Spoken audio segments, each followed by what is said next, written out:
que... Boa noite. Aham, muito bem.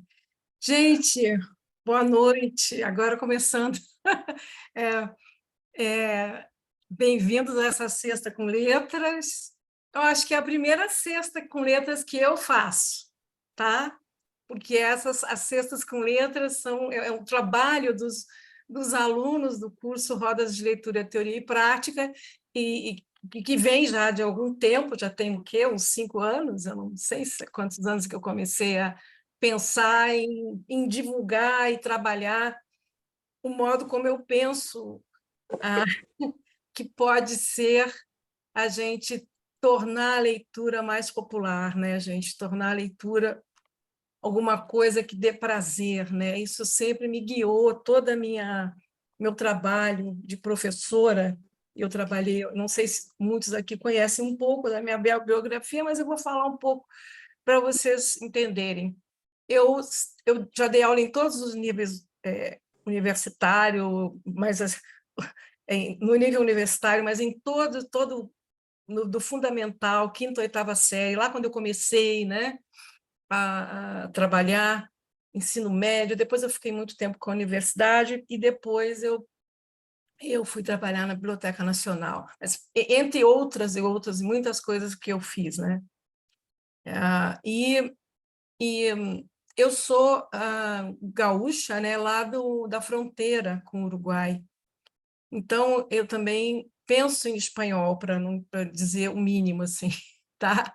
Já fiz traduções uma época para sobreviver, nunca fui uma tradutora sacramentada, né? Mas durante uma época eu fazia todo tipo de tradução, né? E a língua espanhola ela tá no meu ser, tá? E desse modo, muito nova, bem nova, eu tive contato com as obras, porque na minha terra, minha cidade era muito pequenininha, não tinha livrarias, e o meu pai ele tinha que comprar os livros. Nossa, tem uma ambulância. O meu pai tinha que comprar os livros no Uruguai, então trazia os livros para casa. Meu pai e minha mãe eram grandes leitores e tal, e eu acabei lendo muito alguns autores clássicos espanhol, da literatura espanhola. Com 15 anos eu já estava lendo o Quixote, né? Em espanhol, né? Coisa meio maluca, tá? O García Lorca, Machado, os poetas, né? Os poetas Juan Ramón Jiménez, Machado, e aí alguns prosadores, né? Mas não depois, quando eu fiz letras, que eu fiz letras e fiz teoria literária, e eu teve um momento que eu tinha uma professora muito querida que morreu, uma grande crítica literária, historiadora, a Bela Joseph, que queria muito que eu fizesse a carreira universitária, que ela, como eu era das alunas que falava melhor espanhol, eu acho, e tinha assim um interesse muito particular, ela queria que eu fosse professora de literatura hispano-americana. Mas eu acabei me desencaminhando para as outras coisas, eu não fiz a carreira universitária, embora eu me interesse muito, e tudo que eu fiz na faculdade, na universidade, né, o mestrado em teoria literária, a teoria ela sempre me serviu muito, né, para muita coisa. Então, fora isso, essa introdução, enfim, tá? O meu interesse, né, pela literatura hispano-americana é grande. Dei aulas de literatura hispano-americana durante uma época, mas não dentro da carreira, né, em instituições universitárias fora. Durante 8 anos eu dei. E o Júlio Cortázar sempre esteve na minha mira, a literatura fantástica, os autores de ouro da literatura, digamos assim, moderna, contemporânea, né, da Hispanoamérica, sempre foram assim os meus preferidos, né, porque eu gostava muito. Quer dizer, você tem lá quem que nós temos, né? O Jorge Luiz Borges, que eu também sou uma fã incondicional, o Garcia Marques, Júlio Cortázar e Juan Rulfo, no México, né? Para não falar de alguns autores assim, da América Latina, assim, prosadores e poetas, né? Enfim, da Colômbia, do Peru, principalmente do Peru, do Chile, né? No Uruguai também tem uma literatura muito boa. Bom, então, mas hoje eu vim falar do Cortázar, que todo mundo, de alguma forma, já conhece, já leu um dia, já conheceu. Então, eu queria, assim, fazer um breve resumo. Eu não tive tempo de preparar um pitch para vocês que eu queria, mas não deu. Hoje foi corrido o dia. E eu queria, assim, só apresentá-lo, né, para quem só ouviu falar, né? Então, dizer que o Cortázar, né, ele é um escritor, um grande tradutor. Um tradutor não é um grande, é um tradutor, na verdade, é um grande escritor e um belíssimo tradutor pela sensibilidade, obviamente, né? Que ele nasce em Bruxelas em 1914 e morre em Paris em 1984. Tá? Como é que é essa trajetória? Ele é argentino e nasce em Bruxelas. Os pais eram... o pai era trabalhava numa embaixada e ele, Cortázar nasce e eles voltam para a Argentina. O casal vem para a Argentina e ele se cria realmente na Argentina. Ele se forma em letras, né? E dá aulas numa escola rural até um certo momento. E, em 51, ele vem para Paris. Em Paris, ele começa a trabalhar como tradutor com a sua companheira, que é a Carol Dunlop. Enfim, depois ela vem a falecer em 82 e, em 84, ele, de tristeza, com depressão, né, ele acaba falecendo. Mas ele para mim, assim, é o grande autor, é o grande revolucionário da narrativa moderna. Eu penso assim que no mundo, né? E esse livro especificamente, Histórias de Cronópolis e de Famas, quando eu pensei em ler Cortázar, eu pensei em vários livros, né? Eu até trouxe aqui alguns que vocês já ouviram falar, já leram certamente. Eu tenho mais de uma edição do Bestiário, do Cortázar. Essa aqui, bem velhinha, não sei se está dando para ver, porque aqui está com uma luz muito forte. Essa aqui, bem velhinha, uma edição de bolso do Bestiário, né? Foi uma das primeiras com a tradução do Remy Gorga Filho, tá?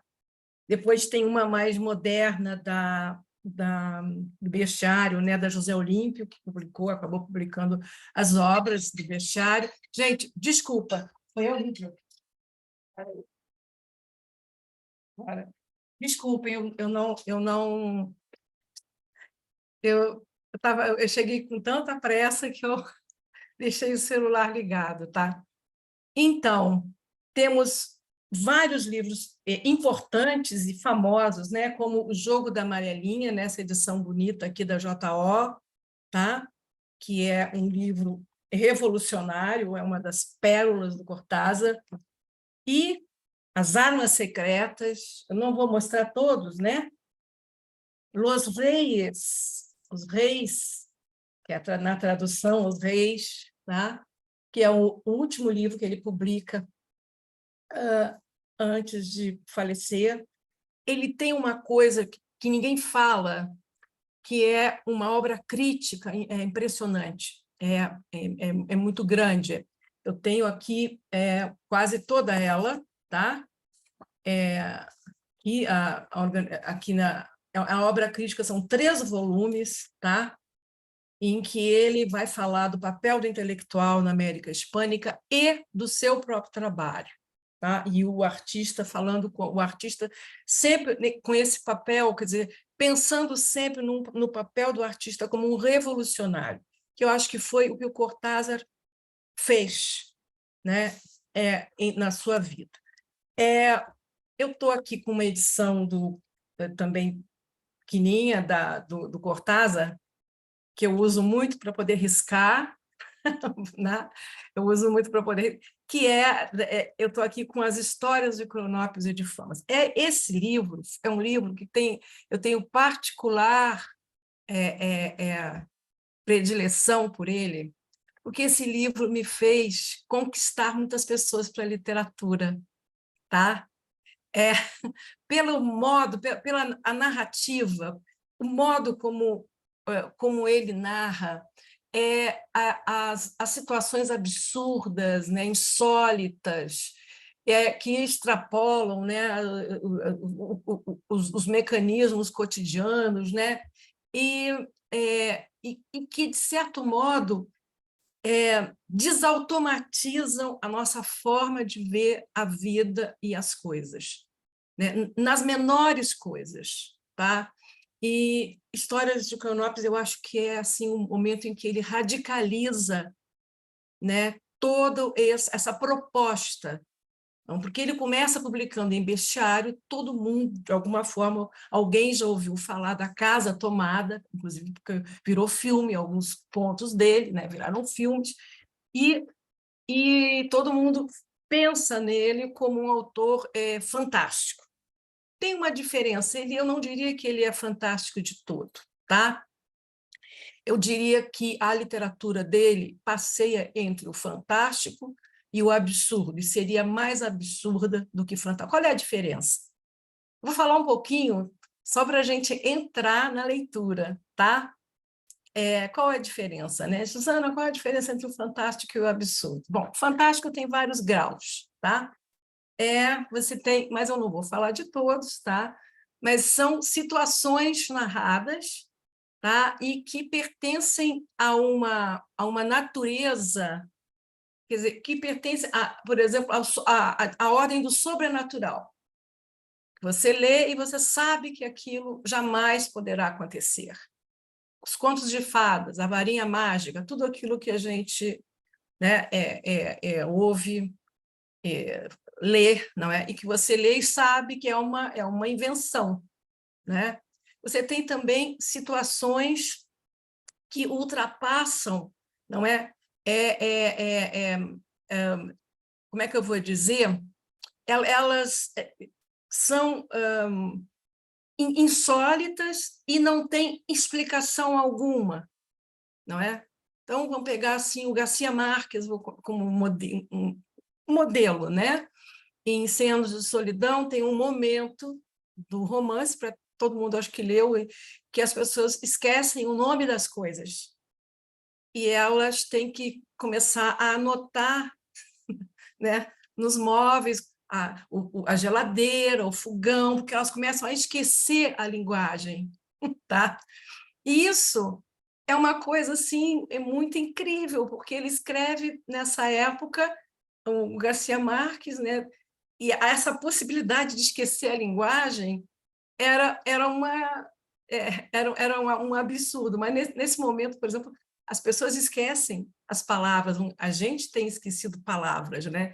Eu hoje estava lembrando do Garcia Marques e pensando que não seria tão fantástico assim, mas o próprio Garcia tem histórias maravilhosas, a incrível e triste história da Cândida Herêndira, né, que prostitui a neta, né, e são filas e filas de homens, né, para, de alguma forma, desfrutar do corpo da neta, e ela é muito má, é uma bruxa, né? E quando morre, o sangue dela não é um sangue verde, né? Sai dela um sangue verde da avó. E uma vez perguntaram para o Garcia Marques, mas vem cá, o sangue verde, ele falou, olha, uma mulher tão má, ela não pode ter um sangue normal, igual ao de todos, né? E isso faz a gente pensar, né, no simbolismo, né, da literatura fantástica, né? Que trabalho é esse que o autor faz, né? Que carrega sempre uma intenção. E aí eu queria falar um pouco das intenções que a gente pode perceber no Cortázar, né? Que intenção é essa, né? Assim, ele tem esse projeto que é tentar uma compreensão da realidade, tá? A compreensão de como tudo funciona, né? E essa percepção de que a realidade é linguagem, que está automatizada, e ele tenta, através desses contos, esses contos especificamente, e todos, muitos contos, na verdade, né? Se você vai no bestiário, em qualquer momento, mas nesse livro, é o livro mais radical dele, é perceber que tudo tudo tem apresenta, né? A realidade se apresenta de vários modos. Basta que a gente observe, basta que a gente observe as coisas e o mundo. Então, em Histórias de Cronópios e de Famas, ele divide esse livro em 4 partes, tá? Você tem aqui a primeira parte, essa é uma coisa chamada Manual de Instruções, onde é um manual, ele abre, eu até coloquei aí, nós vamos ler esse manual, em que ele começa a preparar o leitor para o que vem depois, tá? Então, você, através desse manual, você começa a perceber a realidade circundante e como tudo, absolutamente tudo, importa, desde o olhar de uma formiga até dar corda no relógio. Você tem lá instruções para subir uma escada, tá? Você tem, eu vou ler algumas das instruções que estão aqui, né? Instruções para chorar. Quer dizer, chorar não se chora de qualquer jeito, né? Instruções, exemplos sobre a forma de sentir medo. Instruções para entender 3 quadros famosos. Aí é engraçadíssimo isso. Esse para subir a escada eu falei, preâmbulo às instruções para dar corda ao relógio. Depois ele tem uma segunda parte que ele começa a trabalhar você em termos mais narrativos, embora a obra dele, esse livro especificamente, seja um híbrido de poesia e prosa, tá? E são histórias, tá? Que essa segunda parte chama Estranhas Ocupações, são várias histórias, inclusive de uma família, tá? E essa família, ela tem hábitos distintos, muito distintos das outras pessoas. Ela programa seu cotidiano para realizar ocupações que poderiam ser normais, mas que nas mãos da família acabam por ser estranhas, tá? Por exemplo, um conto que eu gosto muito, que alguns alunos aqui já leram comigo, porque eu amo esse conto, que é o Simulacros, que é dessa família maluca que constrói uma forca. Olha a Magnólia falando assim. Imagina uma família, um dia, resolve construir uma forca no jardim da casa, na frente da casa. Uma forca. E eles são muitos, tá? A história é contada por um membro da família, tá? E ele conta como eles se prepararam, estudaram a Idade Média, o que era uma forca, como que se faz, e eles começam a providenciar a construção. E os vizinhos que estão à volta começam a ver aqueles movimentos, acham que a família vai fazer mais um quarto na frente da casa, sei lá, construir mais um, um cômodo, né? Ou, enfim, reformar o jardim, sei lá. E quando os vizinhos começam a perceber que é uma forca, eles chamam a polícia, porque eles começam a prever, né, o que pode acontecer. Olha, se você constrói uma forca, você vai enforcar alguém. Não vou contar o final, porque a gente talvez leia esse ponto, tá? Não sei se vai dar tempo. Tá? Então, você tem as estranhas ocupações, depois você tem uma parte que chama matéria plástica, e logo a seguir as histórias de Cronópios e de Famas, que aqui a conduta nos velórios, quer dizer, o Alberto me ri assim, a família maluca, né, que eles têm por objetivo, meta, né, sempre que morre alguém, eles invadem o velório a família doida, né, das estranhas ocupações, invadem o velório e tomam o lugar da família, no sentimento, no choro, pelo morto, né? Então, é uma coisa completamente inusitada, tá? E depois, então, ele começa a apresentar essas figuras que, segundo ele não pensou muito, surgiram numa noite, ele conta, eu vou colocar depois, esse vídeo eu consegui separar para vocês, e que ele é perguntado, né, como é que surgiram os cronópios e os famas. E ele disse que foram formas que ele foi vendo, e ele começou por pensar que representação elas teriam, e, e aí começou a concluir que são pessoas, indivíduos, que têm características determinadas. Não vou adiantar ainda, tá? Eu quero começar, então, por essa... Vamos começar a desautomatizar para entrar no Cortázar. Então, eu quero entrar com o primeiro conto, Camila, que ele abre o livro, na verdade, eu até já li uma vez, eu acho, aqui, chama Manual de Instruções. Eu queria que a Camila colocasse um manual de instruções. Tá aí? Ah, tá. Aqui, histórias de cronópios e de famas. Então, vamos começar esse manual de instruções. Começar a desautomatizar. Eu estou muito escura, Camila? Estou sem luz aqui. Tá bom. Tá um pouquinho, mas dá. Opa, ficou escuro. Tá? Então, vamos lá. Aumenta a letra um pouquinho, Suzana. Aumenta um pouco, Camila. Chega mais para cá, para a gente poder... Aí, agora está ótimo, tá? Esse é uma espécie de prólogo, tá? A tarefa de amolecer diariamente o tijolo, a tarefa de abrir caminho na massa pegajosa que se proclama mundo, esbarrar cada manhã com o paralelepípedo de nome repugnante, com a satisfação canina de que tudo esteja em seu lugar, a mesma mulher ao lado, os mesmos sapatos e o mesmo sabor da mesma pasta de dentes, a mesma tristeza das casas em frente, do sujo tabuleiro de janelas de tempo com seu letreiro, Hotel de Belgique.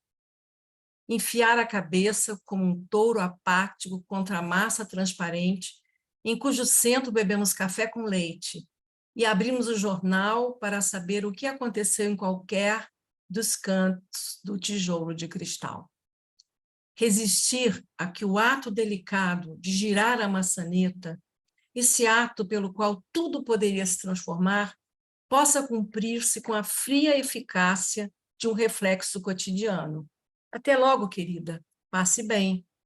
Apertar uma colherinha entre os dedos e sentir seu latejar metálico, sua advertência suspeita. Como custa negar uma colherinha, negar uma porta, negar tudo o que o hábito lambe, até dar-lhe uma suavidade satisfatória. Quando o mais simples é aceitar a fácil solicitação da colher, usá-la para mexer o café. E não é mal que as coisas nos encontrem outra vez todo dia e sejam as mesmas, que ao nosso lado esteja a mesma mulher, o mesmo relógio, e que o romance aberto em cima da mesa comece a andar outra vez na bicicleta de nossos óculos. Por que haveria de ser mal? Mas como um touro triste, é preciso baixar a cabeça do centro do tijolo de cristal, empurrar para fora em direção ao outro, tão perto de nós, inacessível como o toureiro tão perto do touro. Castigar os olhos, fitando isso que anda no céu e aceita astuciosamente seu nome de nuvem, sua resposta catalogada na memória. Não pense que o telefone vai lhe dar os números que procura. Por que haveria de dá-los? Virá somente o que você tem preparado e resolvido, o triste reflexo de sua esperança, esse macaco que se coça em cima de uma mesa e treme de frio. Quebre a cabeça desse macaco, corra do centro em direção à parede e abra caminho. Oh, como cantam no andar de cima! Há um andar de cima nesta casa com outras pessoas. Ao andar de cima, onde moram pessoas que não percebem seu andar de baixo, e estamos todos dentro do tijolo de cristal. E se de repente uma traça parar pertinho de um lápis e palpita como um fogo cinzento, olha, eu a estou olhando, estou apalpando seu coração pequenino e ouço-a. Essa traça ressoa na pasta de cristal congelado. Nem tudo está perdido. Quando abrir a porta e assomar a escada, saberei que lá embaixo começa a rua. Não a norma já aceita, não as casas já conhecidas, não o hotel em frente, a rua, a floresta viva, onde cada instante pode jogar-se em cima de mim como uma magnólia, onde os rostos vão nascer quando eu os olhar, quando avançar mais um pouco, quando me arrebentar todo com os cotovelos e as pestanas e as unhas contra a pasta do tijolo de cristal e arriscar minha vida enquanto avanço passo a passo para ir comprar o jornal na esquina. Queria que a Camila voltasse para o começo, ainda não vou para o outro, viu, Camila? Só para o comecinho, esses primeiros parágrafos, tá?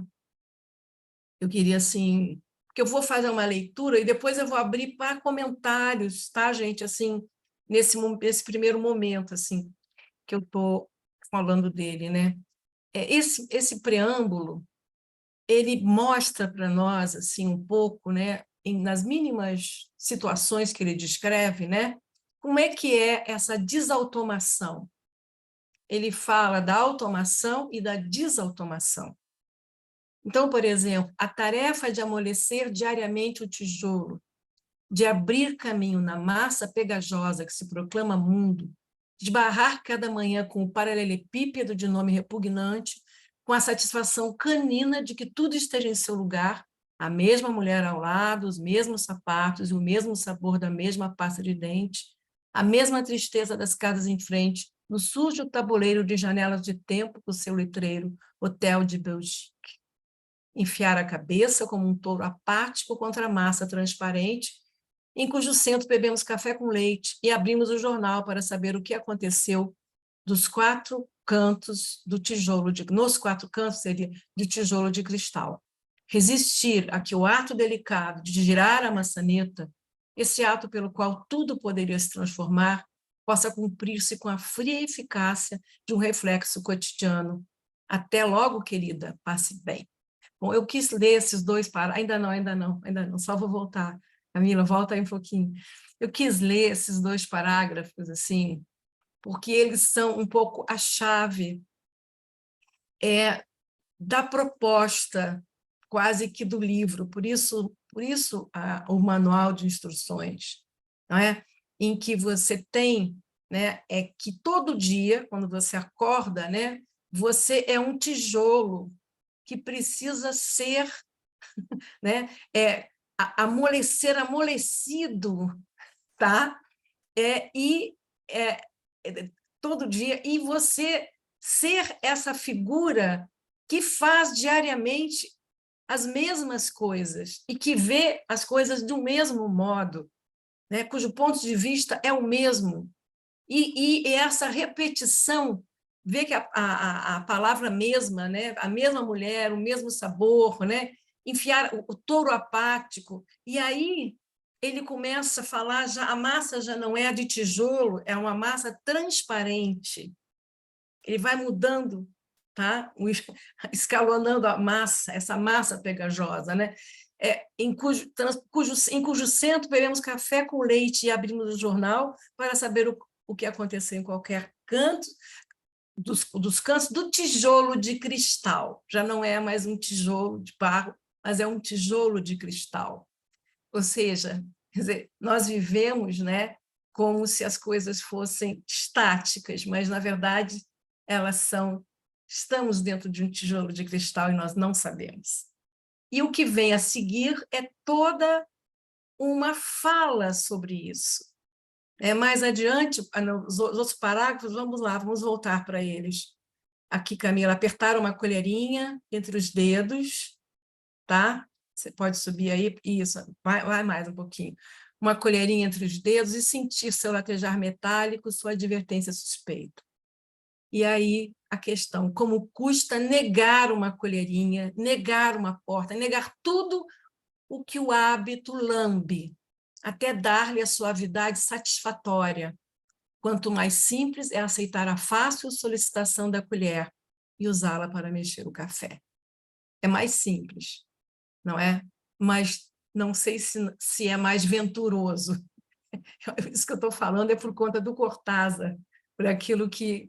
né? E ele diz, na verdade, né, depois, né, e não é mal que as coisas sejam as mesmas, né, os encontrem e sejam as mesmas, que ao nosso lado tenham a mesma mulher, e por que haveria de ser mal, não é?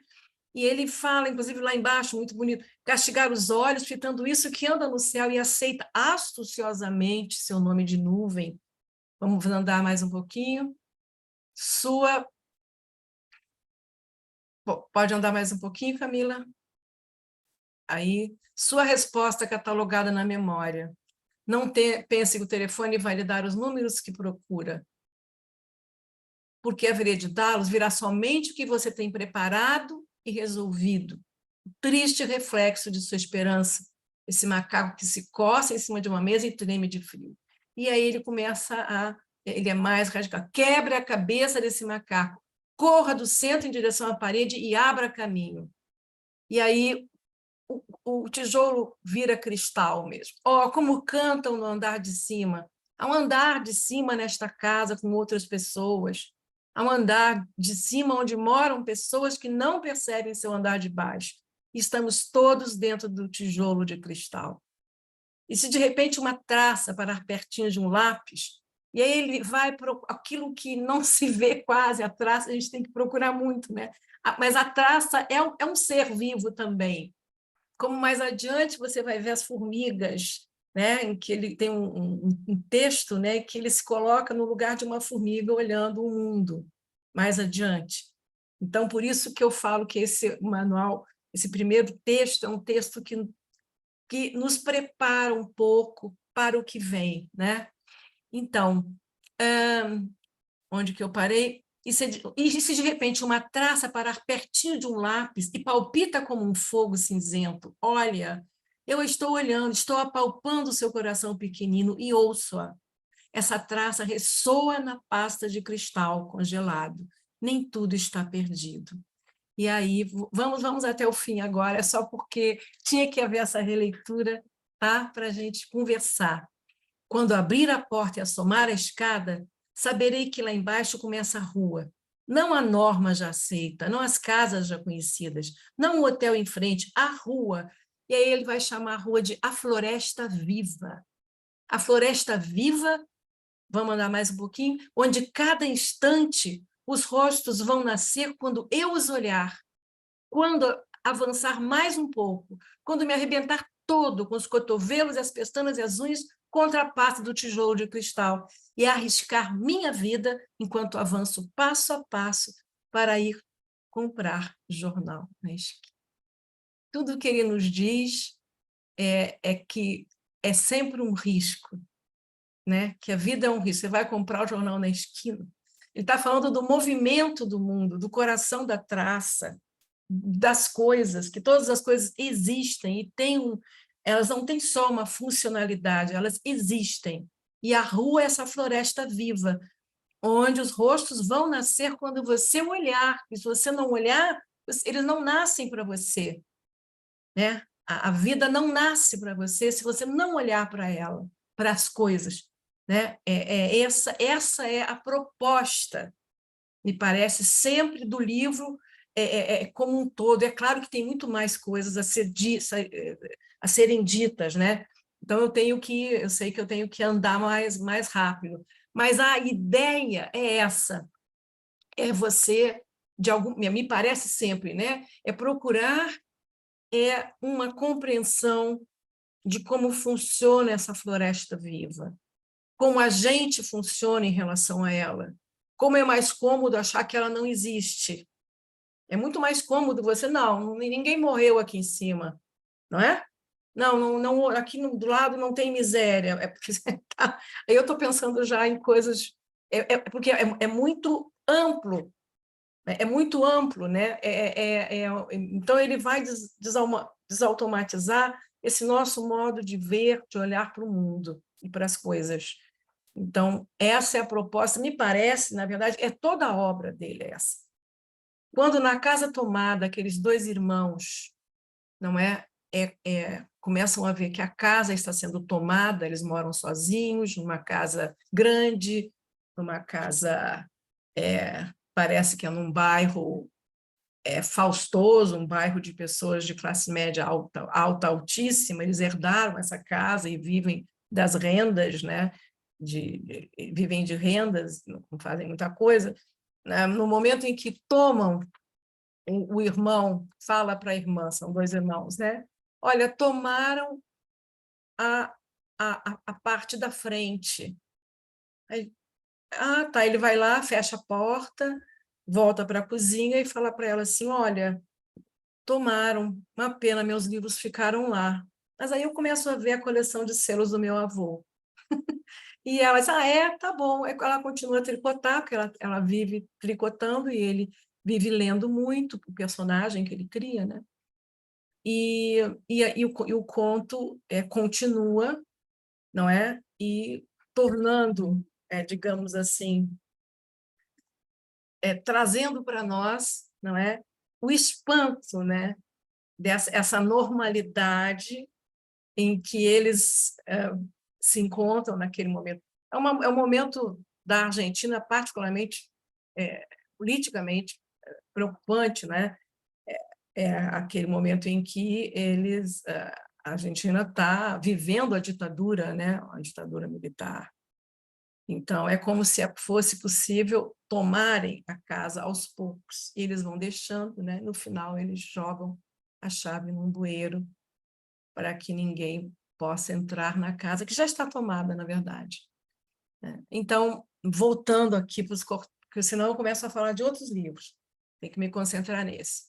Então, agora, assim, eu não sei se eu vou... Vocês querem conversar sobre esse primeiro texto? E a gente, ou vamos ler e depois a gente conversa. Acho que talvez melhor ler, né? Por causa do tempo.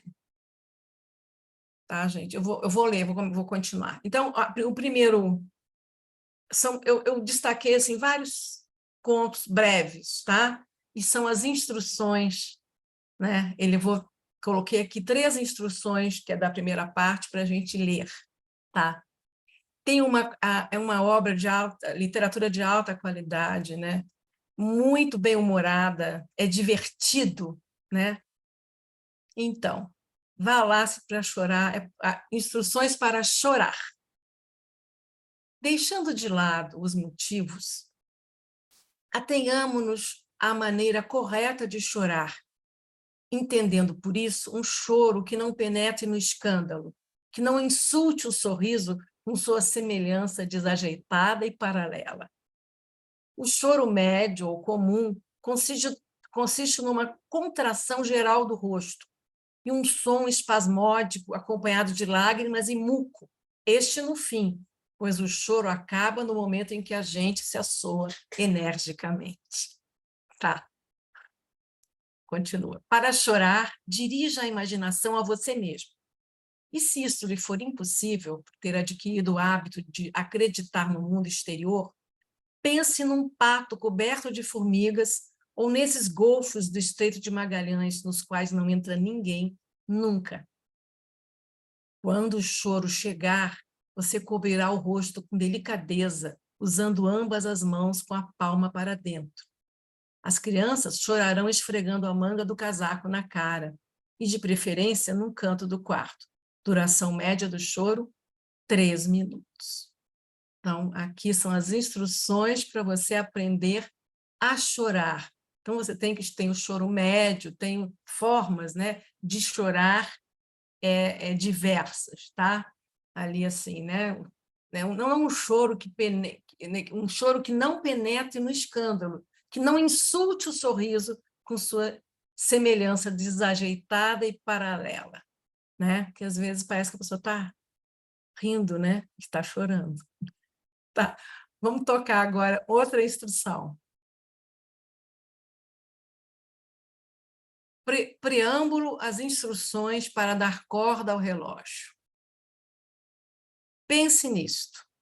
Quando dão a você de presente um relógio, estão dando um pequeno inferno enfeitado, uma corrente de rosas, um calabouço de ar. Não dão somente o relógio, muitas felicidades, esperamos que dure porque é de boa marca, suíço, com âncora de rubis.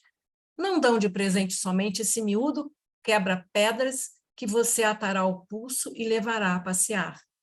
Dão a você, eles não sabem, o terrível é que não sabem, dão a você um novo pedaço frágil e precário de você mesmo.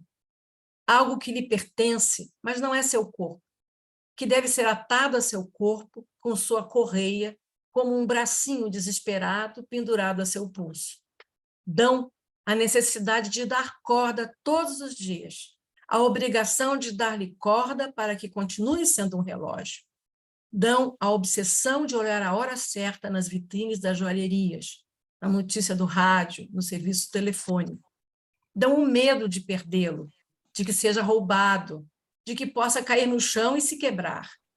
Dão sua marca e a certeza de que é uma marca melhor do que as outras.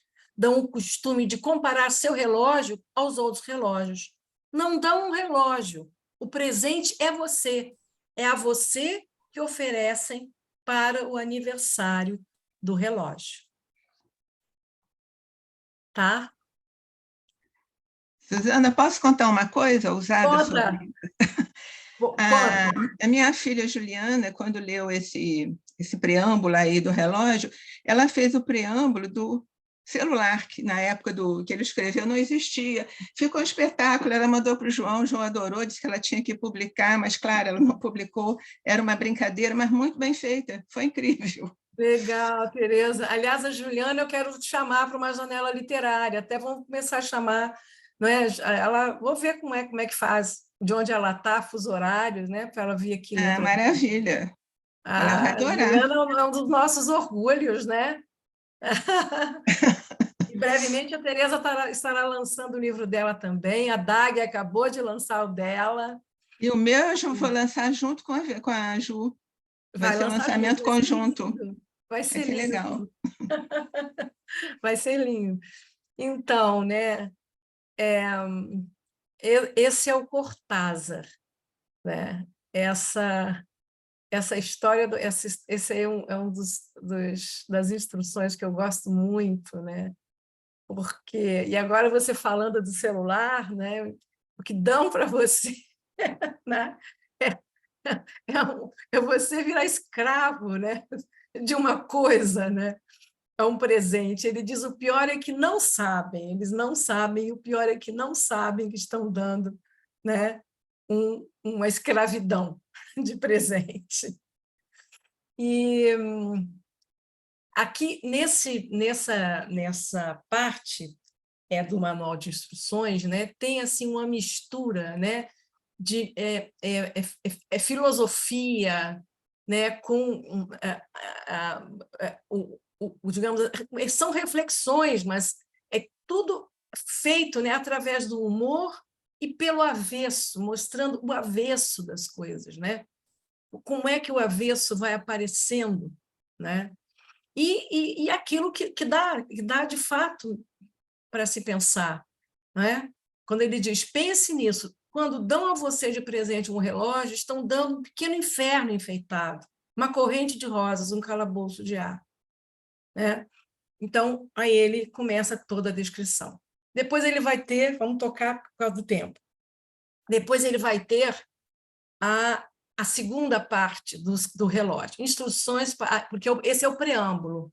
Agora vem as instruções. Merria, legal. Então, obrigada por ter vindo, Merria. Instruções para dar... Agora vem as instruções.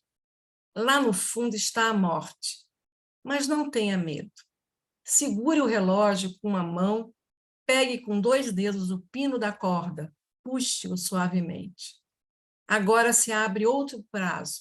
As árvores soltam suas folhas, os barcos correm regata, o tempo como um leque vai se enchendo de si mesmo, e dele brotam o ar, as brisas da terra, a sombra de uma mulher, o perfume do pão. Que mais quer? Que mais quer? Amarre-o depressa a seu pulso. Deixe-o bater em liberdade. Imite-o anelante. O medo enferruja as âncoras. Cada coisa que pôde ser alcançada e foi esquecida começa a corroer as veias do relógio, gangrenando o frio sangue de seus pequenos rubis. E lá no fundo está a morte, se não corremos e chegamos antes e compreendemos que já não tem importância. Toda vez que eu leio esse texto dele, né, porque eu leio de poemas variados, né, que se fizeram na literatura, pensar só na literatura brasileira, assim, me vem, por exemplo, o Cassiano Ricardo, né, naquele poema do relógio, né, que ele diz assim: diante de coisa tão moída, conservemo-nos serenos. Cada minuto da vida nunca é mais, é sempre menos. Ser é apenas uma face do não ser e não do ser. Desde o instante em que se nasce, já se começa a morrer. Olha aí. Tá? Tem também um poema do grego, do Cavafy, né? Em que ele fala das velas, são os círios, os vários círios que vão se acendendo, que a gente vai acendendo, e quando a gente olha para trás, os que estão apagados, os quantos estão apagados, né? Então, cada minuto da vida, né, nunca é mais, é sempre menos. E aí ele é tão... quer dizer, isso da minha leitura, né, afora a beleza do texto, né, dessas instruções, né? Então, você tem aí o tempo passando, né? Agora se abre outro prazo, as árvores soltam suas folhas, os barcos correm regata, o tempo como um leque vai se enchendo de si mesmo, e dele brotam o ar, as brisas da terra, a sombra de uma mulher. É o Cassiano Ricardo, tá, Magnólia? Cassiano Ricardo. E deixa eu ver. O tempo como um leque vai se enchendo de si mesmo, e dele brotam o ar, as brisas da terra, a sombra de uma mulher, o perfume do pão. Ele resume, né, um pouco do que é a vida, né? E aí, que mais quer? Né? Que mais quer? Amarre-o, né? E deixe-o bater em liberdade. O medo enferruja as âncoras. Cada coisa que pôde ser alcançada e foi esquecida começa a corroer as veias do relógio, gangrenando o frio sangue de seus pequenos rubis. É belíssimo, né? Cada coisa que pôde ser alcançada e foi esquecida começa a corroer as veias do relógio, gangrenando o frio sangue de seus pequenos rubis. E lá no fundo está a morte, se não corremos. E chegamos antes e compreendemos que tudo já não tem importância diante da morte, né? Enfim, tá? Ele vai trabalhando entre a reflexão e o humor, né? E filosofia, que eu penso, né? A filosofia, né? E aí a obra é isso dele, né? Ela é um misto que eu digo, entre poesia, prosa, né? Ele era um grande leitor, sabe de quem? Do Rimbaud e do Sartre por um tempo, né? Eram algumas referências, mas o Rimbaud influenciou demais. Então, vamos tocar mais um texto, Camila. Sim. Eu não sei se esse texto eu leio com vocês justamente por conta do tempo. Vamos ver, se der tempo eu leio, eu vou passar por ele. Esse é o da família, os simulacros da família que constrói uma forca, tá? E não enforca ninguém. Tá? E os vizinhos chamam polícia, e eles argumentam: olha, nós estamos construindo uma coisa dentro da nossa casa, que só o uso pode se tornar inconstitucional. Eu posso construir o que eu quiser na frente da minha casa. Só se eu usar é que... E aí eles constroem por construir, porque queriam experimentar a construção de uma forca, eles jantam olhando a lua, eles querem ver a lua passar pela forca, pelas bordas prateadas. Tem uma descrição linda, que são as bordas prateadas por onde a lua passa. Eu tenho uma técnica para ler que quem... Eu pergunto, e aí, quem enforcaram? Não enforcou ninguém, mas tem a lua sendo enforcada. Vai todo mundo procurar alguém, né? E a lua enforcada. É um conto para ser lido. Esse, se vocês têm... Mandei para vocês, leiam quem não conhece o Cortázar. Tá? Para quem conhece, eu acho que eu estou até assim, como é que eu vou dizer? Repetindo coisas que já deve ter escutado, ter lido sobre ele. Então, vamos continuar o manual de instruções. Agora, os simulacros está nas estranhas ocupações. Então, essa mesma família, tá? Tem, por exemplo, ela tem umas ideias, tá? Vamos lá. Uma delas, eu vou ler aqui para vocês, eu não vou pegar daí, chama-se...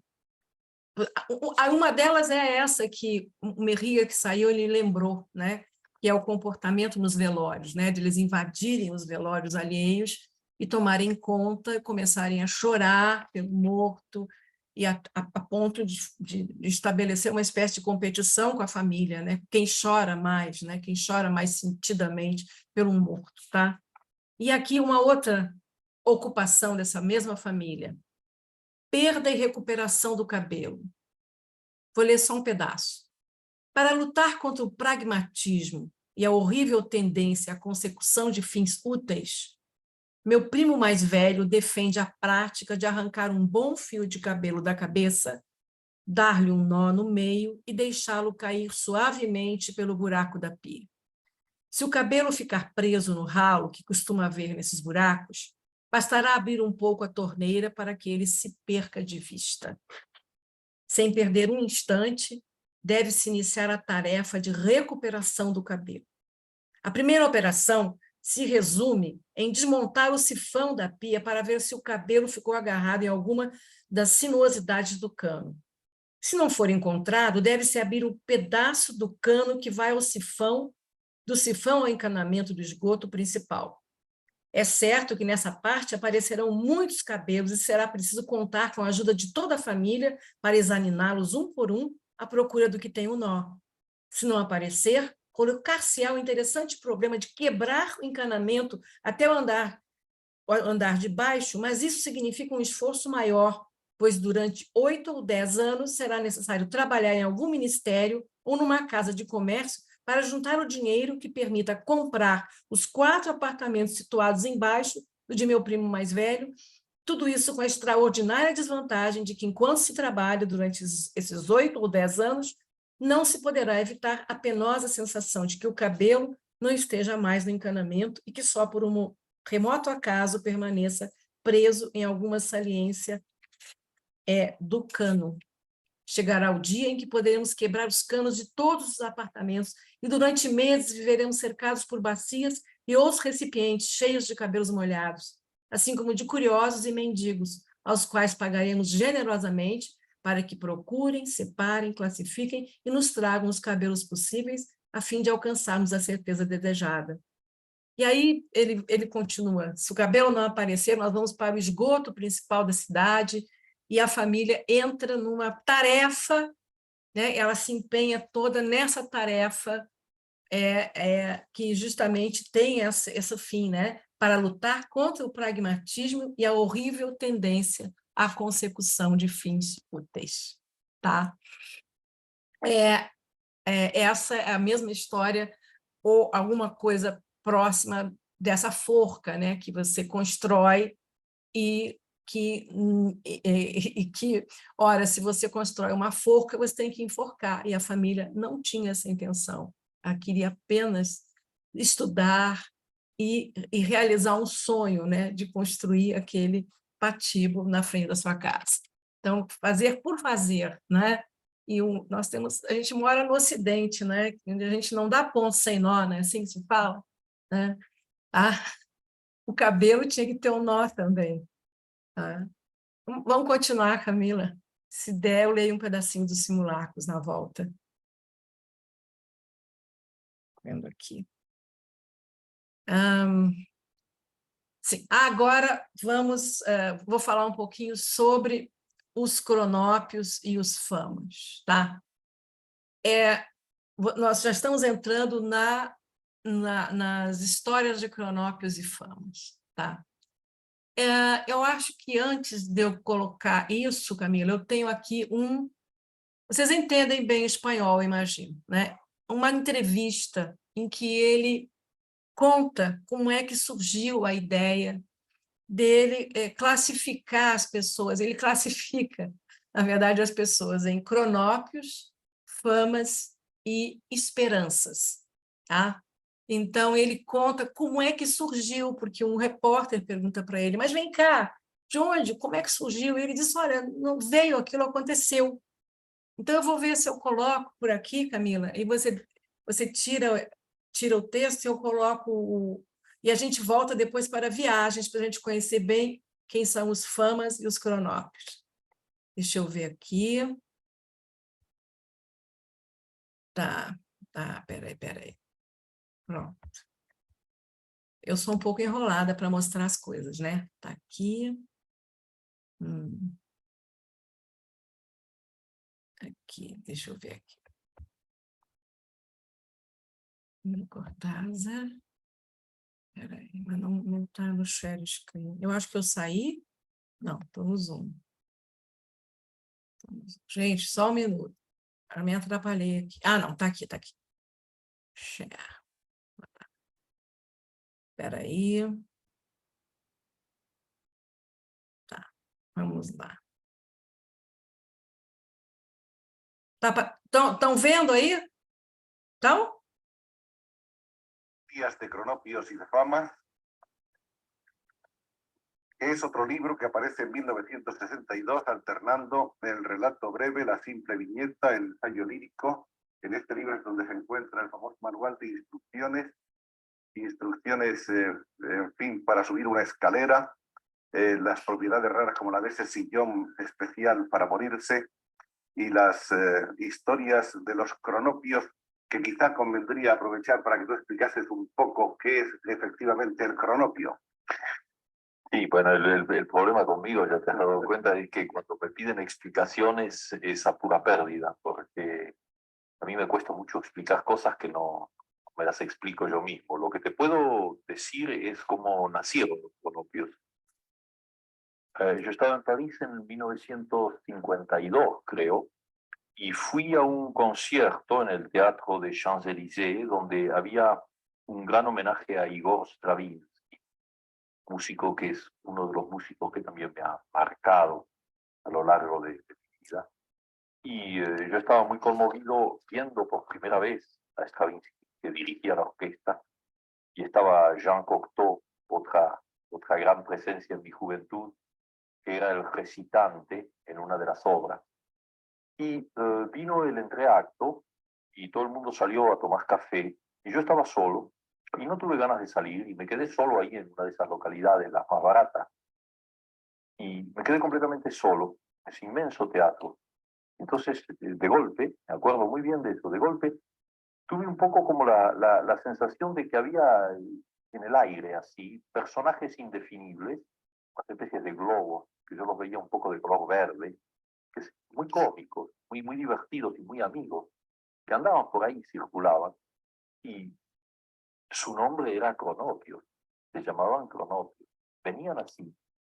Más tarde los críticos han buscado las explicaciones críticas, es decir, cronos, el tiempo, pero tú que conoces el libro sabes que no es defendible, porque el tiempo, bueno, ellos tienen su tiempo como todo el mundo, un tiempo un poco especial, pero no es un detalle esencial en su manera de ser. Vino así, el nombre y la imagen. Y por eso es que al principio, cuando se los define, se busca la definición. En el mismo libro, yo empecé a escribir sin saber cómo eran. Y luego ya tomaron un aspecto humano y relativamente humanos, porque nunca son completamente seres humanos, con esas conductas especiales de los cronopios, que son un poco la conducta del poeta, la conducta de la social, del hombre que vive un poco al margen de las cosas, frente a los cuales se plantan los famas, que son los grandes gerentes de los bancos y los presidentes de las repúblicas, ¿no? De la gente formal que defiende un orden, etc.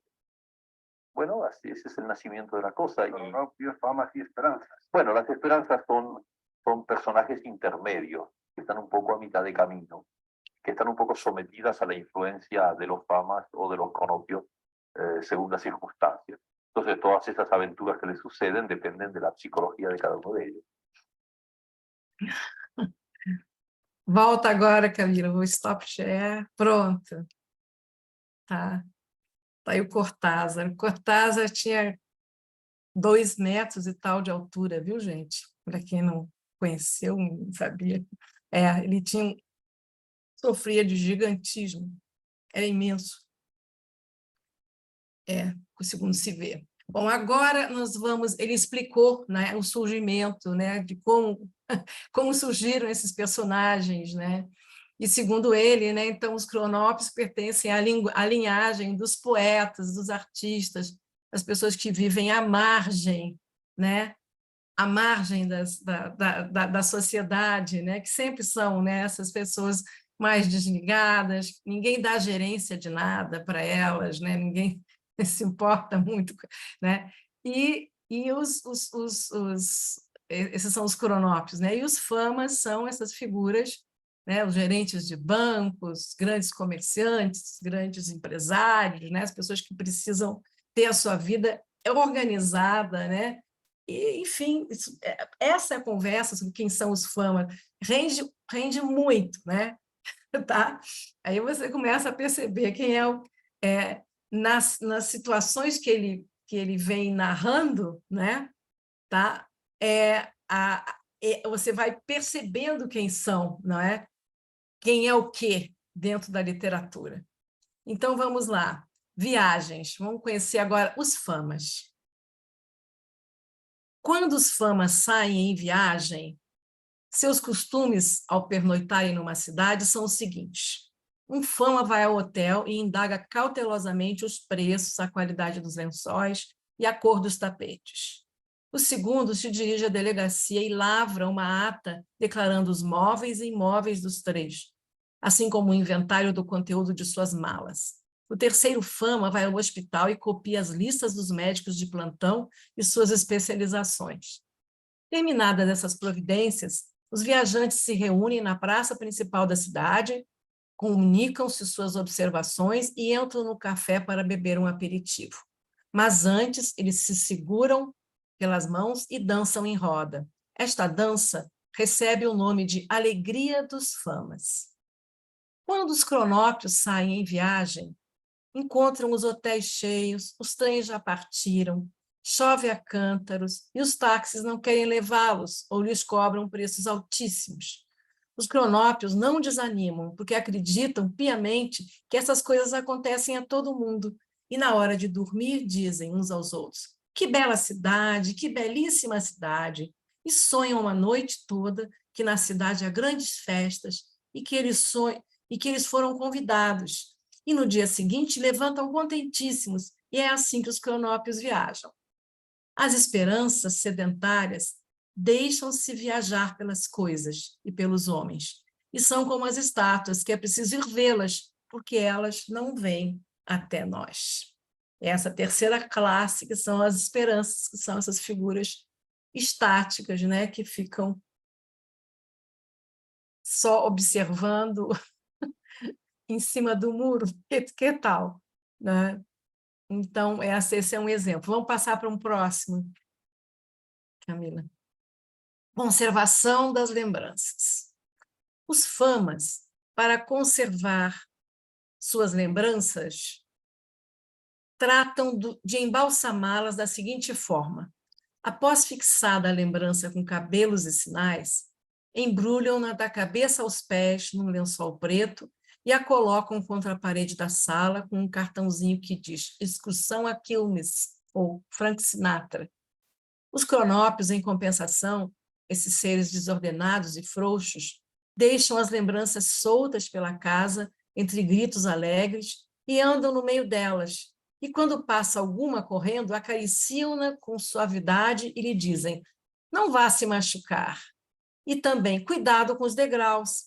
É por isso que as casas dos famas são arrumadas e silenciosas, enquanto nas dos cronópios há uma grande agitação e portas que batem.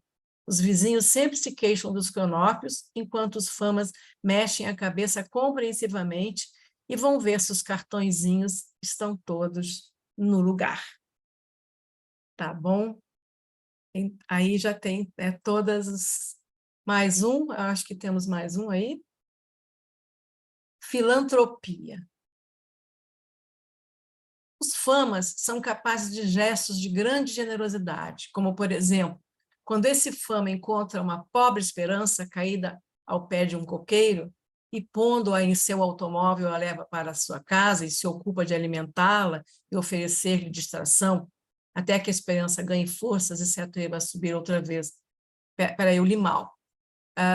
E, pondo-a em seu automóvel, a leva para a sua casa e se ocupa de alimentá-la e oferecer-lhe distração, até que a esperança ganhe forças e se atreva a subir outra vez no coqueiro. O fama se acha muito bom depois desse gesto, e na realidade é muito bom. Só que não lhe ocorre pensar que daí a poucos dias a esperança vai cair outra vez do coqueiro. Então, enquanto a esperança está novamente caída ao pé do coqueiro, esse fama no seu clube se acha muito bom e pensa na maneira como ajudou a pobre esperança quando a encontrou tombada. Os cronópios não são generosos por princípio. Passam ao largo das coisas mais comoventes, como sejam a pobre esperança que não sabe amarrar os cordões dos sapatos e geme sentada na beira da calçada. Esses cronópios nem olham para a esperança, ocupadíssimos que estão em seguir com os olhos uma baba do diabo. Com seres como esses, não se pode praticar a caridade de modo coerente. Por isso, nas sociedades filantrópicas, as autoridades são todas famas e a bibliotecária é uma esperança. Dos seus cargos, os famas ajudam muito os cronópios que nem ligam. Não, dos seus cargos, os famas ajudam muito os cronópios que nem ligam. Mais algum? Temos, né? Faça, eu acho que agora é o último. Faça como se estivesse em sua casa. Uma esperança construiu uma casa e colocou-lhe um azulejo que dizia: bem-vindos os que chegam a este lar. Um fama construiu uma casa e não colocou azulejo nenhum. Um cronópio construiu uma casa e, seguindo o hábito, colocou no vestíbulo diversos azulejos que comprou ou mandou fabricar. Os azulejos eram dispostos de maneira que se pudesse lê-los em ordem. O primeiro dizia: bem-vindos os que chegam a este lar. O segundo dizia: a casa é pequena, mas o coração é grande. O terceiro dizia: a presença do hóspede é suave como a relva. O quarto dizia: somos pobres de verdade, mas não de vontade. O quinto dizia: este cartaz anula todos os anteriores. Se manda, cachorro. Acabou-se. E aí é o cronópio falando por último. Acho que chegamos ao final, né, Camila? Sim. Né? Vamos conversar um pouquinho, tá? E se der, a gente lê um pouco os simulacros, um pouquinho. Tá, gente? Fico aqui à disposição de vocês, assim. Tem uma coisa importante para dizer, né, que eu falei, ele é um grande ensaísta. Se vocês buscarem, para quem não conhece, só conhece a obra de ficção, que é a mais falada, né, ele é um grande ensaísta, né, também. Então, fica para vocês buscarem, mas a ele, por exemplo, qualquer professor de criação literária repete um pouco o que o Cortázar afirmou num livro de ensaios que se chama Valise de Cronópios, que um conto se assemelha a uma foto e o romance a um filme, né? que a gente, tecnicamente, né, no romance, nós ganhamos o leitor por pontos, e que no conto a gente ganha por nocaute. Isso é uma forma bem didática de explicar, teoricamente, a forma do conto e do romance, né? Que é maravilhosa. Eu falo isso sempre que eu estou, né, com uma turma tentando explicar gêneros literários, tá? Então, aí vou ver aqui quem gostaria de comentar mesmo as suas leituras do próprio Cortázar. Eu estou aqui dividindo uma leitura em um modo de ler o Cortázar com vocês. Alguém já tinha lido? Como é que está? Quem já leu? Né?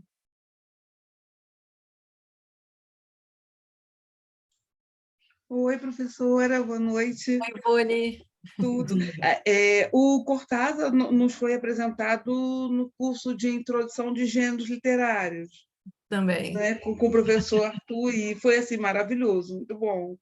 E desse gênero, é possível a gente colocar e classificar como prosa poética? Como ele fala, como ele brinca, né, colocando situações até de comportamento humano, né, dentro de figuras de linguagens aí, não é mesmo? Assim, Ivone, né, para o Cortázar, né, ele vê literatura como um confronto, né, entre a poesia, né, a linguagem poética e a linguagem direta da narrativa. Então, por isso você percebe, né, quer dizer, a alta voltagem poética dos textos todos, né? É uma narrativa com uma voltagem poética muito alta. Ele percebe literatura assim sempre, o tempo todo, em qualquer texto que você... Agora, aqui em Cronópios, né, essa história de Cronópios e de Famas, parece que ele concentra mais essa percepção da literatura, né, como a poesia é confrontada com a prosa cotidiana, né? É que nem ele chegou a falar uma vez, né, assim, que se fosse para descrever que até os anos 50, né, tanto no Brasil como na América Latina, as narrativas elas tendiam ao realismo, né? A um realismo exacerbado. No Brasil, o regionalismo, com aquelas descrições longas, né? Era uma vez o Lemis que falou assim, criticando alguns autores, né? Olha, acho melhor uma foto do que tirar uma foto do que já do tempo da fotografia, né? Do que não precisa escrever esse livro todo, basta tirar uma foto. Agora, você não tira foto da poesia. A poesia é uma coisa que a gente sente, né? E essa foi a grande, né? Acho que para a contribuição do Cortázar, né, para a literatura de vanguarda. Ele é um autor de vanguarda até hoje. Eu não vi surgir ninguém parecido com Cortázar até hoje, tá? Então, quem mais quer fazer a sua... Posso falar um pouco? Maria, pode? Claro.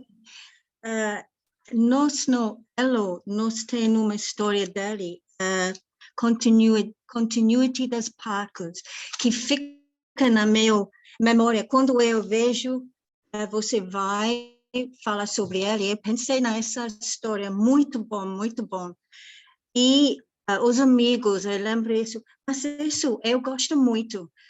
E hoje, quando você está falando a primeiro, isso vai ficar meu mantra todos os dias. Essa parte, a rua, a floresta, vive. Eu preciso olhar tudo assim, porque ele sabe a vida é muito importante. Todos nós, às vezes, não valorizar, né? Tem problemas, mas eu vou colocar isso na minha parede para sempre pensar. A rua, a floresta, é lindo, lindo. Então, obrigada por isso. Muito obrigada. Por que falo isso? Não, esse conto que você se referiu, Maria, a continuidade dos parques, também eu costumo trabalhar muito, eu acho que a Ivone ou alguém daqui deve ter feito isso, que eu uso muito esse livro. Esse livro eu acho um encantamento para quem está trabalhando literatura com grupos, viu? Assim, eu aconselho assim, vocês a levarem, porque ele é um encantamento mesmo. E a continuidade dos parques, por exemplo, né, aquela história, né, que é a história de um homem que está lendo chega na sua casa, que ele mora numa espécie de fazenda, ele está lendo, abre numa página X do romance, continua a ler, e no romance existe uma mulher e um homem, um triângulo amoroso, né, que é um casal de amantes que combinam, ao que tudo indica, matar o marido, né? E por circunstâncias que só lendo a narrativa, né, esse assassinato acaba sendo do leitor, né? Mas são duas narrativas que se entrecruzam de tal forma que é difícil, né? Ele é um conto muito concentrado, né? E é muito concentrado, e ao mesmo tempo ele está falando sobre vários assuntos ali, né? Ele critica esses romanções, né? Onde sempre tem um triângulo amoroso, é como uma crítica. Ele literariamente, né? Do ponto de vista literário, ele está criticando esses romances que se atêm só aos triângulos amorosos, né? Que foi um momento, né? Das histórias românticas, das histórias mais previsíveis, né? E de repente ele assassina o leitor, né? E esse assassinato do leitor tem muito significado, né? Tem para nós um significado que não é de fato matar, né? É a interferência, né? Como a literatura ela consegue, né, interferir na nossa realidade, no nosso cotidiano, a arte em geral, né, Maria? Então, talvez, né, se você depois quiser comentar alguma coisa, né, mas vai falar? Não, estou pensando eu não lembro o nome em português, Catcher in the Rye, onde ele, escritor, ele está criticando pessoas que ficam chorar com coisas na televisão, mas não presta atenção com a família, com crianças, esse tipo de coisa. Lembra isso? Em português, foi o caçador de... Pregador no campo não de lembro, centeio. desculpa, não lembro em português. Não é o... Catcher in the Rye. Pregador no campo de centeio. Exato, o apanhador no campo de centeio, Catch in the Rye. Ele lembra, né, como linguagem, não é isso? É isso. É que eu não entendi bem o que você falou, mas eu acho que o que você quis dizer é que ele lembra, né, um pouco, né, que trechos, né, do apanhador. O apanhador no campo de centeio. A Silvia está lá com a mãozinha. Silvia, fala. Eu li alguns outros, acho que eu li Autoestrada do Sul, Autoestrada. Os cosmonautas, não, os autonautas na cosmopista. É esse? É que eu só li esse conto, né? E acho que eu li A Casa Tomada. E, assim, eu achei muito semelhante, apesar de ter outros temas também envolvidos, né? Eu achei muito semelhante esse incômodo dele, né? Tanto nesses contos como nesses que a gente leu, né? Nesses que a gente leu, esse incômodo dele com essa estagnação, né? Da gente fazer sempre a mesma coisa, né? Não parece que a gente fica acomodado, né? Com essa acomodação nossa, né? Porque na autoestrada é que para tudo e todo mundo fica lá esperando e passa dias e não acontece. E a gente fica naquela expectativa de que alguém vai fazer alguma coisa. Eles vão, né? Vão pegar uma comida, mas fica lá parado esperando, né? Também, e nesse dos cronópios também, ele faz essa crítica, né? Para a gente sair, né? desse marasmo, dessa coisa que a gente fica sempre, né? No começo, como ele fala, né? É uma coisa assim que é difícil, né, da gente sair daquilo, daquela rotina, né, daquela coisa, mas eu acho que parece que ele está muito incomodado com isso, né, de ver que todo mundo fica naquela mesma coisa e não faz nada diferente, não sai daquilo. E na Casa Tomada também eu acho que eu li esse conto e parece também, né, que fica naquilo, a pessoa lá tomando a e eles continuam, né. Então eu achei muito interessante isso, eu acho que ele realmente parece que está muito incomodado com isso, né, que é uma coisa assim que, é uma coisa normal, assim, entre aspas, né, do Aham. ser humano ficar aí na inércia, né, continuar naquilo que está, né, não ter É, assim, sabe, "Vamos lá gente, né, faz alguma coisa, né, diferente, né, vamos mexer, vamos sair do normal", né. Então achei muito esse, interessante, apesar de ser ai, desculpa. não, fala, apesar de que... Apesar desse livro ser uma linguagem muito diferente, né, ele usar recursos muito diferentes, a essência é a mesma, né, ele quer passar essa essência, ele parece que, né, ele quer, fazer coisas diferentes para falar da mesma coisa, porque ele fala assim: "Não, gente, eu quero fazer uma coisa diferente para ver se as pessoas acordam, né, vou fazer uma coisa bem diferente para ver se as pessoas acordam, né". E eu acho que ele é brilhante nesse sentido, assim, né, "Não, vou fazer aquela coisa bem diferente, é isso que eu Esse, quero, é abalar". esse texto Então ao qual a Silvia está se referindo, né, é um conto, né, em que é uma espécie, num fim de semana, é uma viagem, né, que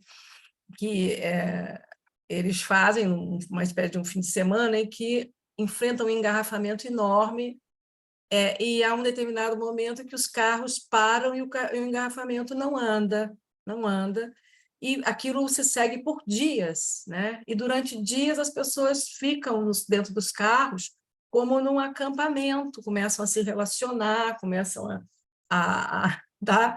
É um conto, de fato, incrível, né? Ele mostra de verdade, né, como é que a gente enfrenta, né, os engarrafamentos, às vezes, para ir de um lugar a outro, né? E, e, e de verdade, a inutilidade também desses movimentos, né, que é o que ele vai... E muitas coisas mais, né? É um conto que é um incrível, né? sim, Teve filme, inclusive, teve um curta-metragem sim. sobre ele, É, tá? daquele livro, Todos os Fogos, o Fogo, né? Todos os fogos do fogo. E o que acontece também engraçado é que eu não posso estar no engarrafamento sem lembrar desse conto, porque é o que acontece. Você não sabe o que aconteceu, aí você fica naquela expectativa, e às vezes, por exemplo, foi um acidente, aí tiraram o carro, aí daqui a pouco o trânsito começa a fluir e você nunca vai descobrir o que estava fazendo aquele engarrafamento monstro. Só que no conto dele é genial, porque tem toda a história daquelas pessoas que estão ali, a mãe que o remédio da velhinha que está acabando, o leite da criança. É fantástico. E eu fiquei no engarrafamento, Cortázar veio à minha cabeça, na hora, é impressionante. Tem uma coisa que lembra esse conto, sabe, Dag? Esse conto lembra o filme do Buñuel, aquele... Meu Deus, a minha memória tá ruinzinha. É o Anjo Exterminador, tá? Lembra, que o Buñuel é bem mais antigo, né? E lembra, é o Anjo Exterminador do Buñuel, que é aquela festa em que todos ficam encerrados, né? E existe uma força que não deixa que ninguém vá embora da festa. E aí as pessoas começam a morrer dentro da casa, porque não tem remédio, não tem comida, e são pessoas da alta burguesia, e começam a perder toda a sua, a sua delicadeza, né? Toda a sua suposta delicadeza, né? E, enfim, as confusões todas. Mas é um pouco isso, porque acontece isso durante esse conto. Tá? A Autoestrada do Sul é o nome. E tem um livro também, que é os Autonautas na Cosmopista. Autonautas na Cosmopista. Mas é isso, assim. Ah, Posso alguém... falar? Eu? Fala, Oi? Maria. Fala, Maria. Eu não estou aparecendo, não estou conseguindo aparecer. Alguém cortou meu vídeo, não sei. Mas Não? eu estou aqui acompanhando. É. É o seguinte, eu li esse livro, História de Cronópolis e de Famas, quando eu tinha uns 18 anos, estava na faculdade.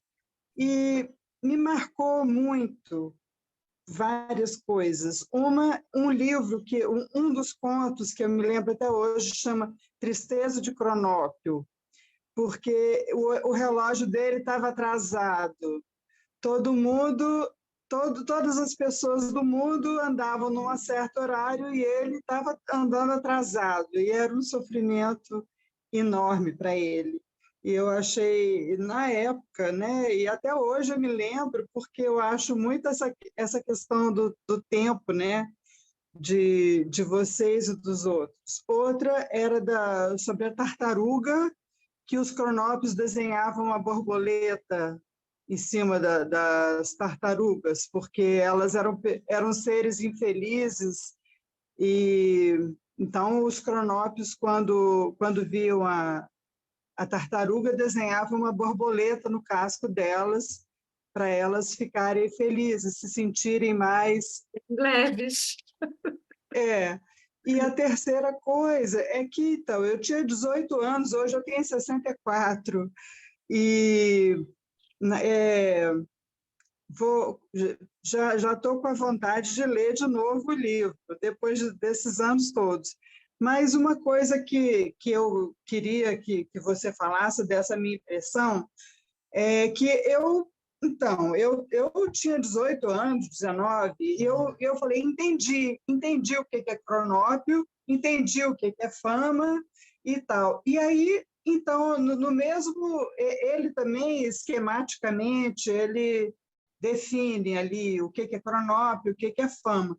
Mas, ao longo dos contos, parece que essa situação muda um pouco. Eu não sei se é uma lembrança que eu tenho, os cronópios já não são tão libertários e os famas não são tão enquadrados.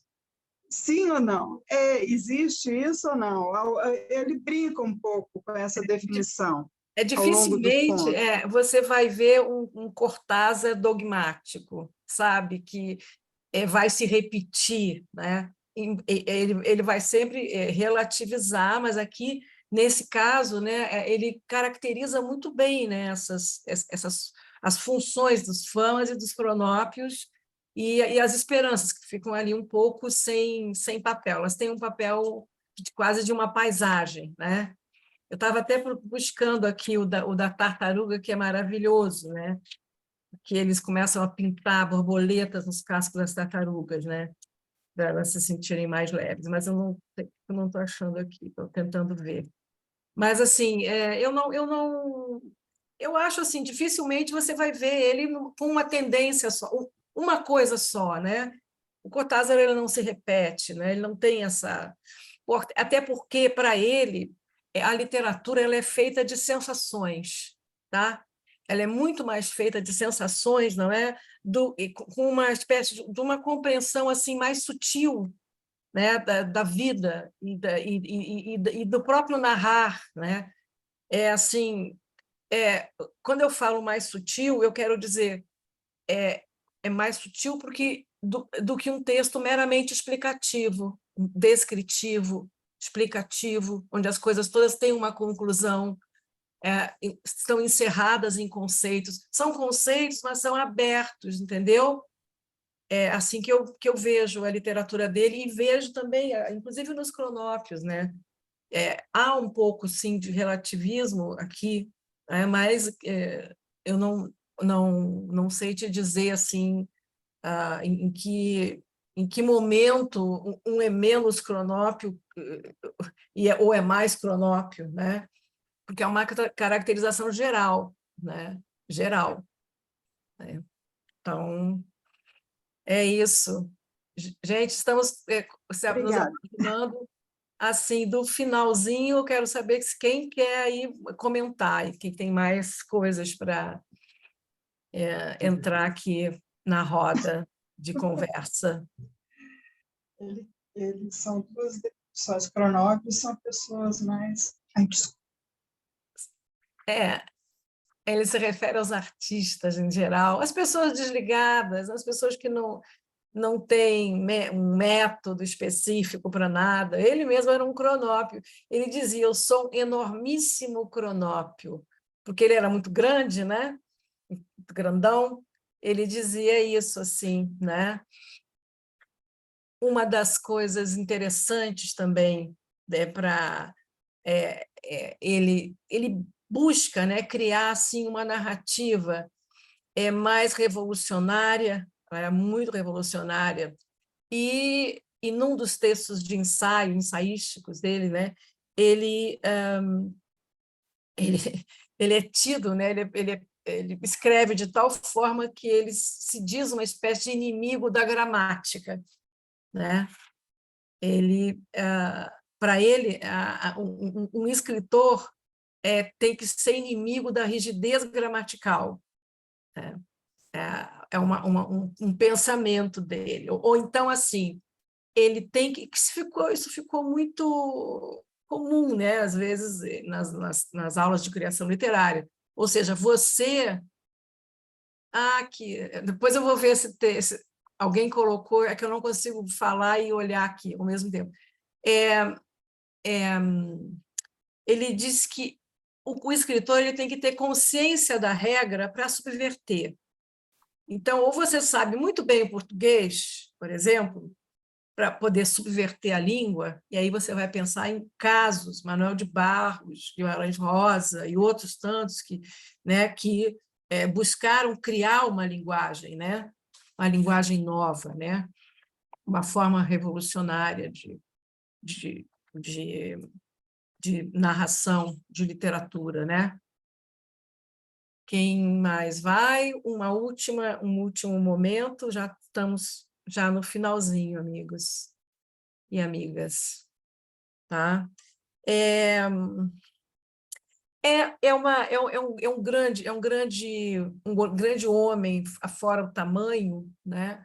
É um homem que, a partir de 59, até 59, ele escrevia os escritos dele, afora o livro de Manuel, que é uma denúncia mesmo sobre a ditadura.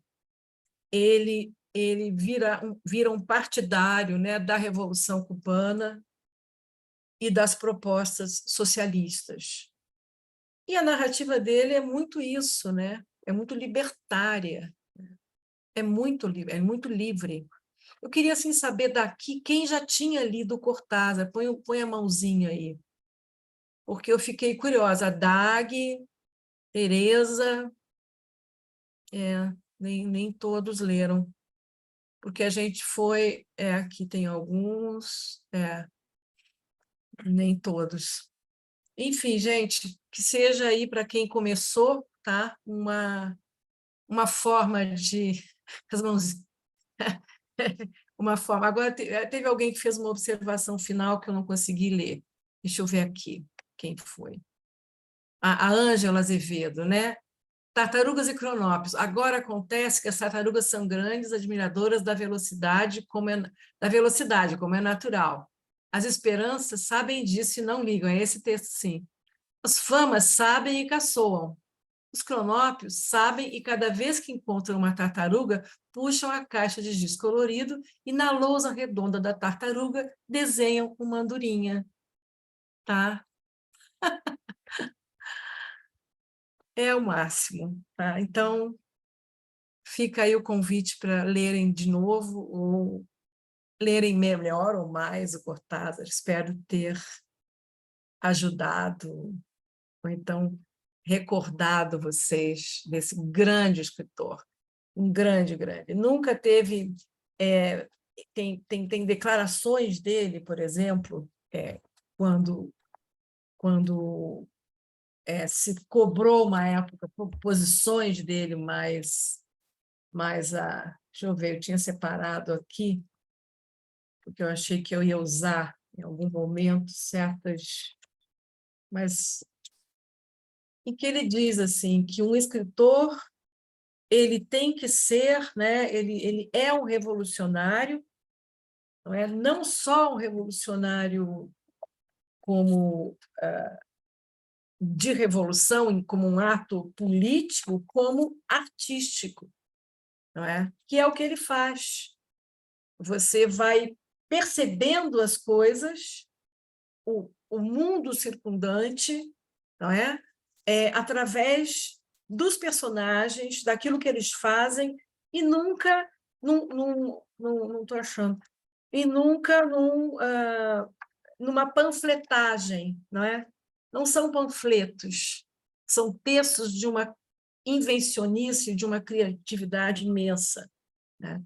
Então, esse é o Cortázar, amigas. Tá? Vou parando por aqui. Adorei ver vocês, tá? E vamos nos falando. Ângela, já tinha lido Cortázar? Já? Já. Legal. Que nem todos eu vi. Buve, Wilker. O Wilker é um cronópio, né, Wilker? Não é? Eu conheço todos. Mas que elogio, que delícia ser cronópio. Ser declarada assim, por essa planta maravilhosa que é a Suzana. Que delícia ser cronópio. Eu estou cercada de cronópios aqui, sabe? A maioria que eu vejo aqui são cronópios. Gente, é isso. Que bom isso, de estar cercada de cronópios. Um beijo, tá? Beijo para todos. Boa noite. E parabéns pela sua estreia na Sexta com Letras. Estreia na Sexta com Letras, né? Suzana, tem que fazer mais. Foi ótimo, você se expressa muito bem em todos os níveis, entendeu? Foi lindo. Essa Sexta com Letras. Você tem que fazer outras, sobre outros autores. Ela dá jeito, né? Maravilhosa. Pode ser assim, Sextas com Suzana. Excelente. Aí alterna com a Sexta sim, tem a Sexta com Suzana. Fã-clube, sou muito fã. Beijo, professora, legal. amei. Obrigada. Beijo. Também sou Obrigada. mega fã. Ótimo final de semana para todos. Obrigada, Boa noite, Suzana. gente. Tchau. Tchau.